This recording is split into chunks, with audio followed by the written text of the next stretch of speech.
God's verse in Deuteronomy 4:9 says, "When you feel abandoned by God, it is so important that you remember when God was there for you." This is what Moses was trying to impress upon the Israelites before they entered the Promised Land. He had many instructions for them, including the necessity of keeping the commandments. They would forget to follow the commandments.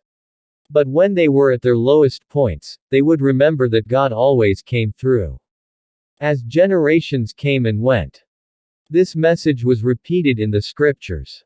It was contained in Psalm 22, which Jesus would quote while he hung on the cross.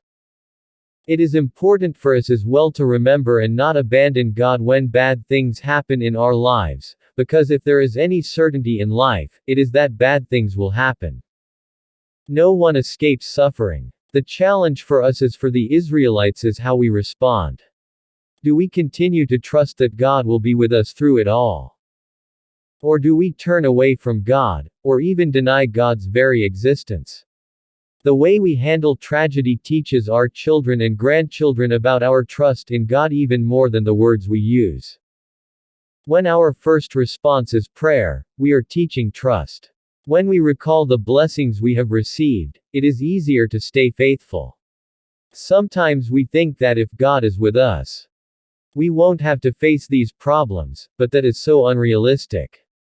Jesus knew that his Father was with him in the suffering, and that is what helped him to face it.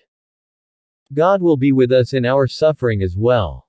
When we count our blessings daily, we are keeping the memory of them alive and we will be more able to survive what life sends us.